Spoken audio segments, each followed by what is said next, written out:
तो पिछले एपिसोड में टैन्यू हुआंगफू ऑक्शन हाउस में जाने के लिए निकल गया था। इसके बाद हम मिस बिंग को देखते हैं जो बहुत समय से हुआंगफू ऑक्शन हाउस में अपने मास्टर का वेट कर रही है। लेकिन मिस बिंग अब बहुत ज्यादा परेशान होने लगी है क्योंकि अब इसके पास में केवल 40 दिन बचे हुए हैं। लेकिन मिस बिंग के पास अभी भी सोल रिवाइविंग पिल नहीं आया है। अब इसे कुछ समझ में नहीं आता कि उसे क्या करना चाहिए। इसके बाद मिस बिंग बहुत ज्यादा इमोशनल हो जाती है क्योंकि इसे अपने मदर की लास्ट विश को पूरा करना है और अभी तो इसे अपने फादर का बदला भी लेना है। इसलिए मिस बिंग डिसाइड करती है कि चाहे कुछ भी हो जाए मुझे इसके लिए जिंदा रहना होगा। लेकिन अब टैन्यू यहाँ पर आ गया था और एक गार्ड मिस बिंग को बताती है कि एक वीआईपी आपसे मिलना चाहते हैं। यह सुनकर मिस बिंग उसे अंदर भेजने के लिए कहती है। इसके बाद टैन्यू जैसे ही अंदर आता है इसको देखते ही मिस बिंग खुश हो जाती है, लेकिन फिर कहने लगती है कि मास्टर आप इतने समय से कहाँ पर थे, क्योंकि मैं पिछले 3 महीने से आपका यहीं पर वेट कर रही हूँ। इसके बाद मिस बिंग अपने मास्टर के गले लग जाती है और टैन्यू मिस बिंग से कहता है कि अब तुम्हें रोने की जरूरत नहीं है क्योंकि मैं अपने कुछ कामों में बहुत ज्यादा बिजी हो गया था। लेकिन मैंने केंगलिंग माउंटेन के ऊपर जैसे ही फ्लैग को देखा मैं तुरंत यहाँ पर आ गया। इसके बाद टैन्यू मिस बिंग से पूछता है कि मास्टर जावा कैसे हैं। तभी मिस बिंग परेशान होते हुए कहने लगती है कि रिसरेक्शन पिल को रिफाइन करने में मुझे आपकी हेल्प चाहिए, इसलिए क्या आप इस बारे में कुछ कर सकते हैं। इस पर टैन्यू कहता है कि अब तुम्हें चिंता करने की जरूरत नहीं है क्योंकि मैं रिसरेक्शन पिल को रिफाइन करने में तुम्हारी हेल्प करूंगा, इसलिए सबसे पहले तुम रोना बंद करो। तब मिस बिंग अपने मास्टर से बताती है कि मुझे रिसरेक्शन पिल को देने के लिए अब केवल 40 दिन बचे हुए हैं, लेकिन क्या आप इतने कम समय में इसे तैयार कर पाएंगे।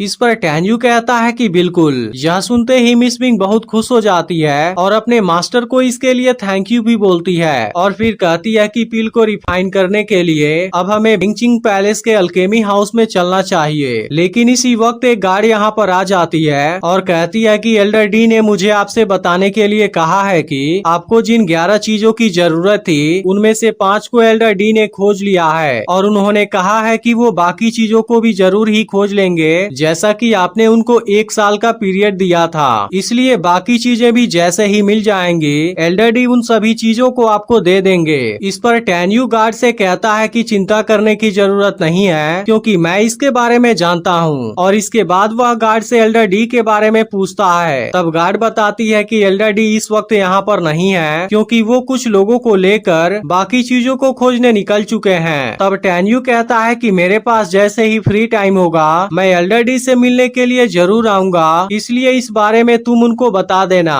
और इतना कहने के बाद टैन्यू यहाँ से निकल जाता है। इसके बाद टैन्यू मिस बिंग के साथ में बिंगचिंग पैलेस में आ जाता है जहाँ पर मिस बिंग ने अभी भी इसका हाथ पकड़ा हुआ था। यह देख टैन्यू कहने लगता है कि मेन और वीमेन एक दूसरे का हाथ नहीं पकड़ सकते, लेकिन तुम अभी भी मुझे खींचे जा रही हो, आखिर यह कैसी हरकत है। इस पर मिस बिंग कहती है कि आप मेरे दिल में मेरे ग्रैंडफादर के जैसे हैं और जब एक मास्टर अपने स्टूडेंट के बारे में केयर करता है तब स्टूडेंट भी अपने मास्टर का बहुत करीबी हो जाता है, इसलिए इस चीज को मेन और वीमेन के रूप में नहीं लिया जा सकता। इसके बाद मिस बिंग इसे अल्केमी हाउस में लेकर आती है। अब टैन्यू मिस बिंग से कहने लगता है कि एक बेवकूफ के जैसे खड़े रहने का क्या मतलब है और पूछता है कि पिल ट्राइपोड कहाँ पर है। यह सुनकर मिस बिंग कहती है कि मेरा पिल ट्राइपोड एक लोअर सुप्रीम टूल है, लेकिन क्या आप इसे सच में यूज करना चाहते हैं। और वो टैन्यू से कहती है कि मैं चाहती हूँ कि आप टॉप क्वालिटी वाला पिल रिफाइन करें, लेकिन मेरे इस बात से चीफ टैंक का कोई भी मतलब नहीं है क्योंकि मैं रिसरेक्शन पिल की वजह से ही जिंदा रह पाऊंगी।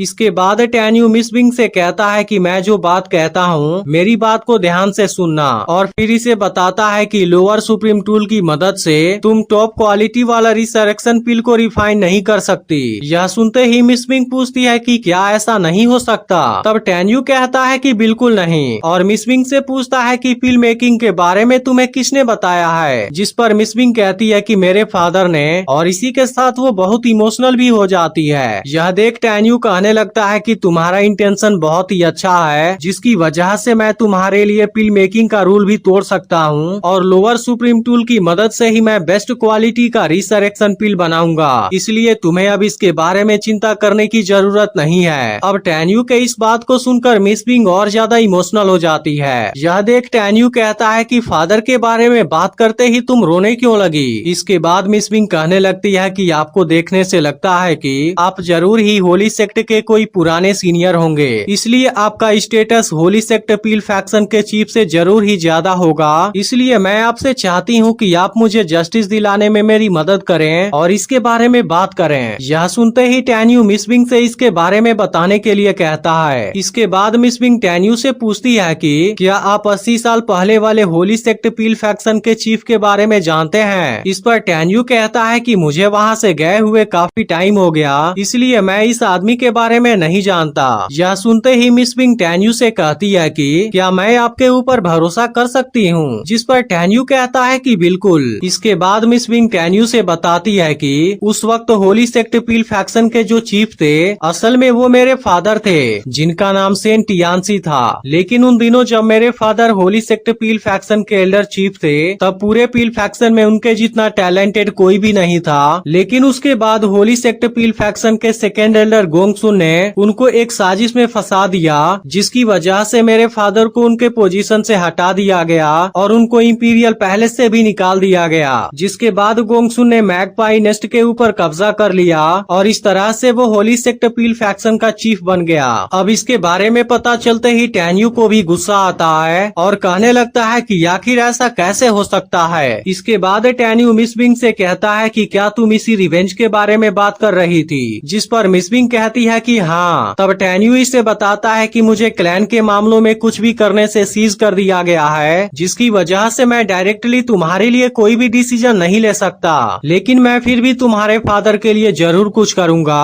और तुम्हारे इस बात का बदला भी लूंगा। इसके बाद टैन्यू मिस बिंग को समझाता है कि जब तुम ताकतवर बन जाओगी तब तुम अपने सभी दुश्मनों का सामना कर सकती हो। यह सुनते ही मिस बिंग कहती है कि मैं आपके इन बातों को जरूर याद रखूंगी। इसके बाद टैन्यू कहता है कि मैं सबसे पहले सोल रिसरेक्शन पिल को बनाने में तुम्हारी मदद करूंगा और उसके बाद मैं तुम्हें टेक्निक सिखाऊंगा, जिसे अगर तुम अच्छे से प्रैक्टिस करोगी तब आने वाले समय में तुम भी बहुत ताकतवर बन सकती हो। यह सुनते ही मिस बिंग टैन्यू के इस बात के लिए थैंक यू बोलती है। इसके बाद टैन्यू मिस बिंग से पील ट्राइपोड और स्प्रिट हर्ब को तैयार कर देने के लिए कहता है। यह सुनते ही मिस बिंग पील ट्राइपोड को यहाँ पर ला देती है और टैन्यू से कहता है कि आप केवल कुछ समय के लिए यहाँ पर वेट कीजिए, जिसके बाद मैं केंगलिंग माउंटेन से विंग रिफाइनिंग एलेक्सिर और रिसरेक्शन हर्ब को लेकर आ जाऊंगी। और इतना कहने के बाद मिस बिंग यहाँ से चली जाती है। इसके बाद हम देखते हैं कि एल्डर बेन का कोई आदमी भागते हुए उसके पास में आता है और इसे बताता है कि एल्डर अभी अभी सोल लैंप हॉल में चेक करने के लिए आए थे, जिसमें पता चला कि नाओसी का लाइफ लाइट बुझ गया है। अब इसकी यह बात सुनते ही एल्डर बहुत ज्यादा गुस्सा हो जाता है और इसकी गर्दन पकड़ लेता है। जिसके बाद आदमी कहने लगता है कि मैं तो आपका ही आदमी हूँ, तो फिर मैं आपसे झूठ क्यों बोलूंगा। इसके बाद एल्डर बेन गुस्से में इस आदमी को नीचे पटक देता है, जिसके बाद आदमी तुरंत अपनी जान बचाने के लिए यहाँ से चला जाता है। लेकिन अब इस बात की वजह से एल्डर बेन बहुत ही ज्यादा गुस्सा हो गया था। अब एल्डर बेन का आदमी कहने लगता है कि अब केवल मैं और एल्डर बेन ही बचे हुए हैं, जबकि बाकी लोग और जिंगसियान भी मारे जा चुके हैं, इसलिए कहीं अगली बारी मेरी तो नहीं है। लेकिन इसी वक्त थर्ड एल्डर एल्डर बेन से मिलने आ जाता है, लेकिन एल्डर बेन को लगता है कि यह उसी का आदमी है, इसलिए गुस्से में कहता है क्या तुम बहरे हो। जिसके बाद थर्ड एल्डर इसे बताता है कि ये मैं हूँ। यह देख एल्डर बेन इस बात के लिए माफी मांगता है और कहता है कि आप इस वक्त यहाँ पर क्यों आए हैं। लेकिन थर्ड एल्डर अब कोई भी बात शुरू करने से पहले चारों तरफ साउंड प्रूफ बैरियर क्रिएट कर देता है। इसके बाद वो एल्डर बेन से बताता है कि जिंगसियान को जिसने मारा है असल में वह टैन्यू है। यह सुनते ही एल्डर बेन कहने लगता है कि आप टैन्यू के बारे में कैसे जानते हैं। लेकिन इसके अलावा टैन्यू के पास में केवल फिटल सोल रिल्म की 7th लेवल वाली कल्टीवेशन है, इसलिए वह जिंगसियान को कैसे मार सकता है, क्योंकि उसके पास में तो सोल रिफाइनिंग के लेवल 5 वाली कल्टीवेशन थी। इस पर थर्ड एल्डर कहता है कि टैन्यू ने तो पहले ही सबको हैरान कर दिया है। यह सुनते ही एल्डर बेन कहता है कि आखिर वो इतने ज्यादा स्पीड से कल्टीवेशन क्यों कर रहा है। तब थर्ड एल्डर बताता है कि उसने सबके सामने मेरी बेइज्जती की, जिसकी वजह से मैं उसे मारना चाहता था, लेकिन उसी वक्त मैंने किसी को बादलों में से झांकते हुए देखा, इसलिए मैंने वहाँ से जाने का नाटक किया। और उसके बाद मैंने खुद अपने आंखों से देखा कि टैन्यू ने लाइटनिंग की पावर वाले 3 पावरफुल यून का यूज किया था, जिसकी वजह से जियांग मारा गया। उसके बाद मैं टैन्यू को मार देना चाहता था, लेकिन मुझे लगा कि अभी इसके लिए सही समय नहीं है, इसलिए मैं उसके मारने के बारे में डिस्कस करने के लिए तुम्हारे पास आया हूँ। और इसी के साथ में एपिसोड एंड हो जाता है। लेकिन अगर जिसने भी इसके पिछले एपिसोड को मिस कर दिया है तो लेफ्ट वाली वीडियो जरूर देख लेना और चैनल को भी सब्सक्राइब करके नोटिफिकेशन को ऑल पर सेट कर देना।